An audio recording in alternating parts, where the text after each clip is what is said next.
प्रयागराज संगम की रेती पर दुनिया का सबसे बड़ा आध्यात्मिक मेला 13 जनवरी से शुरू हो रहा है।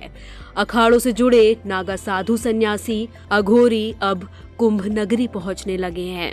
इस बार साधु संतों के बीच सबसे कम हाइट के बाबा मेले में पहुंचे हैं। इनका नाम है बाबा गंगापुरी, जिनका कद केवल 3 फुट 8 इंच है और इस वजह से सबसे कम हाइट वाले बाबा अपने आप को एंटिक पीस कहते हैं।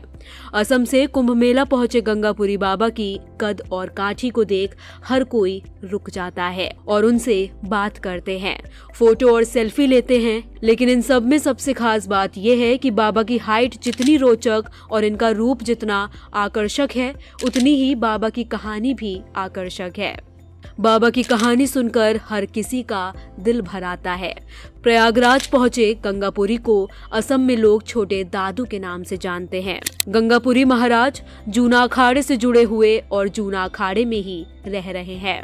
जैसे ही इन्होंने संगम की रेती पर कदम रखा, साधु संत और तमाम लोग इन्हें देखने चले आए।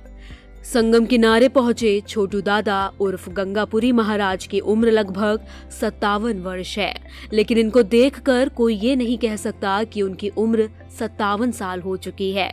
अभी भी ये 10 से 12 साल के बच्चे की तरह लगते हैं। इन्होंने 9 साल की आयु में ही संन्यास धारण कर लिया था और उसके बाद से ही ये अघोर साधना में जुड़ गए। बाबा शमशान पर रहते हैं और शमशान में ही अघोर साधना करते हैं, एक अघोरी की तरह जीवन बिताते हैं। बाबा ने कहा कि उनके लिए अघोर साधना ही सब कुछ है और अपने खाली समय में वे साधना में जुड़ जाते हैं। हालांकि गंगा महाराज अपने जीवन के बारे में ऑन कैमरा बताने से मना करते हैं, लेकिन अगर कोई उनसे पूछता है तो बिना रिकॉर्डिंग के वे अपनी सारी कहानी बताते हैं। इन्होंने बताया कि इनकी कहानी भगवान कृष्ण से मेल खाती है। आपको भी ये सुनकर अचंभा लग रहा होगा, लेकिन कहानी सुनने के बाद आपको भी ऐसा ही लगेगा। दरअसल गंगापुरी महाराज बताते हैं कि उनके जन्म से पहले उनकी माता पिता की 7 संतानें हुई, लेकिन कोई जीवित नहीं बची। जैसे ही उनका इस धरती पर जन्म हुआ, वैसे ही उनकी माँ चल बसी और बाद में उनके पिता ने भी उन्हें त्याग दिया। उनकी कद काठी को देखकर उनके पिता ने उन्हें अपने साथ रखने से मना कर दिया, लेकिन कहते हैं ना, जाको राखे साइयां मार सके ना कोई। बाबा बताते हैं कि उनकी माँ की सबसे परम मित्र ने माँ यशोदा की ही तरह उनका लालन पालन किया। तभी से उनके जीवन में गुरु माता ही सब कुछ है और वे अपनी गुरु माता को ही भगवान भी मानते हैं।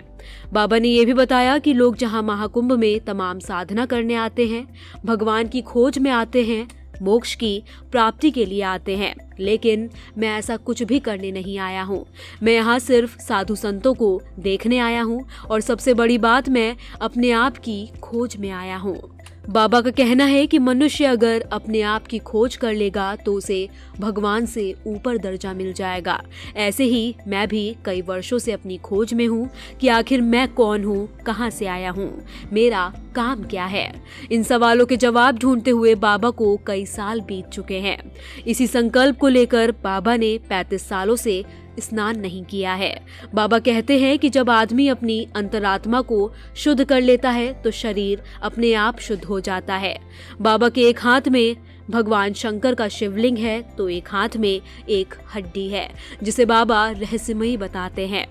बाबा का कहना है कि यह हड्डी अघोर साधना में प्रयोग की जाती है। बता दे, बाबा ने सिविल इंजीनियरिंग में डिप्लोमा किया है और कुछ साल नौकरी भी की, लेकिन इसके बाद उनका रुझान आध्यात्म की तरफ हो गया और वे पूरी तरह से अघोर साधना में जुट गए। गंगापुरी कहते हैं कि उनकी हाइट को लेकर कभी भी उन्हें निराशा नहीं हुई। वे पूरे तरीके से संतुष्ट और खुश हैं।